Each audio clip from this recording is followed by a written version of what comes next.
amahoro y'Imana bane namwe mukomeze kugirirwa neza no guhezagirwa turabakunda gose cyane Uwiteka bakomeze kanongera barinde Abaporoti mugeze kwiherezo kandi ibyago rimwege muzobikurura mukongera mukabizana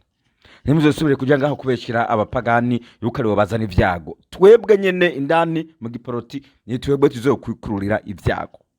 ubu bivuze bamwe batangura kuguruka ngo bawuri kigwisha ngo ntiwisubireko ngo Imana izogwa yabamufise ubwenge mu mutwe bamwe bamubwira abagabo bati mwe mwabagabo mwe nimwisubireko ntabwo mwamukiye kubwira jewe ngo nisubireko abo bagabo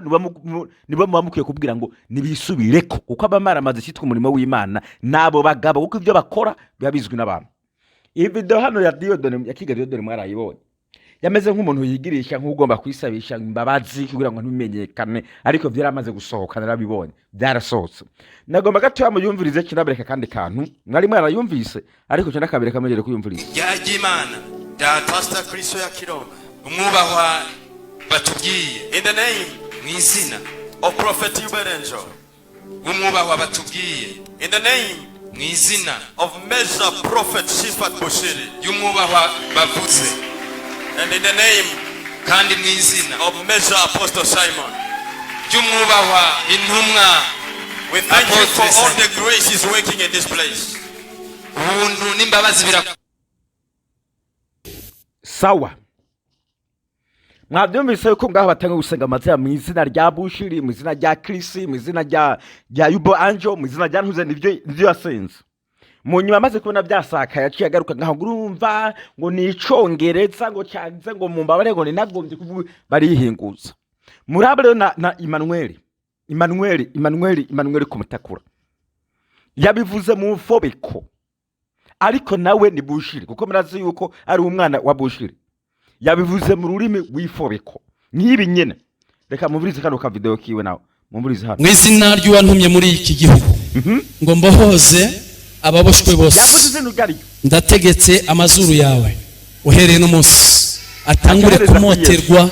ivyo utigeze wumva acyareza kuri Yesu mwizina rya Yesu ntegetse amareka babishiremo okay reka negize nyuma gato ngaha okay mwizina ry'uwantumye muri iki gihugu uwo muramuzi ni Bushiri ni hamwe abantu batumva ibintu ngo ariko siko ni Bushiri mwizina ry'uwantumye muri iki gihugu hanyuma agacahereza mwizina rya Yesu niyo ntuze King Diodone yatangiye muri ayo mazina nyene ya Bushiri ya Yubo Angel ya ntuze acahereza rya Yesu niyo mpamvu tubabwira yuko aba ari amasatanike babo ni mu vyemera so reka mumvirize uyundi nawe ngo muri Afrika y'Epfo ngene asenga mu bushobozi bwa Prophet Afolokaw Prophet Afolokaw muramuze ni wa wundi mu misi heze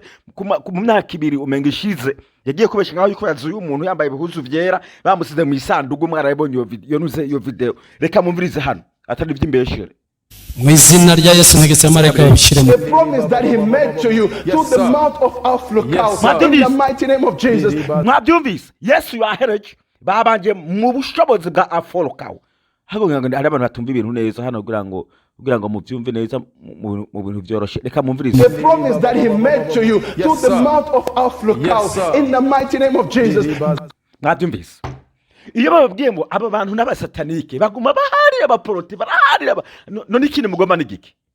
umuntu ari kabereka bamukurikirana mu bishira mu bwenge kuko aba bantu muri nyuma nibo babayovya mu rwego rwo hejuru hanyuma ngo muri nyuma y'Imana n'urwango bafitiye no kubanka abakozi b'Imana urabanka bari gusenga mu mazina ya badadi babo mu mazina ya bapapa babo mu mazina ya ba profete babo inyungu mwege mwibaza ko mwifisemo ni ya babafashike mugabwiye kuri abaratetera nk'abandi bagomba badume niyo mpamvu naho bazobarambika kibiganza mutazokira naho bazobabwira ubutumwa mutazohinduka kuko abantu nk'aba nabagome aba bose mwana bititiza mu myuka nabantu bari munsi y'ubushobozi bw'abandi aba basuguru bari ba Simoni bari aba bose babigira aba profete babise badadi bano bishimira mu mbaraga za barya bitwa ngo nabadadi babo mutabereye maso aba nibo bazobazanira ibyago mu myemerere yanyu ntabwo ibyago muzobona bizoza bivuye mu bantu bitongo n'abapagani aba nyene kuko bitwa zina rya Yesu mugabo hari izindi mbaraga nabo bafise naba bitwa ngo nabadadi babo aba bitwa ngo nabadadi bakuzekuze nabo bafise imbaraga nyinshi bakuri kuzimu nabo bambaza ziriya mbaraga hariya muga mu nyuma bagaca bashira kagazina ka Yesu nka bya bindi muri Bibiliya havuga ngo bazoza mu izina ryanje bakora ibitangaza mu izina ryanje muga atara abiwanje bashiramo akazina ka Yesu kugira ngo abantu bayobe byoroshe muze murahabira amaso uko ibyera byose samata niba ubona ko ibi ari byo byiza mu mazina y'abantu nayo komeza usenga ibyo nyene tuzoraba nabo iyo bikujyana ngira ngo bafise igihe urwabo bazogutwaramo muga nimba ugomba kurokoka iby'Imana mu bishiremwo ubwenge mutabisizemwo ubwenge muzogenda nk'ibijuju kandi muzopfa na Bibiliya bivuga ngo mugende nk'abagira ubwenge ntimugende nk'imbura bwenge. God bless.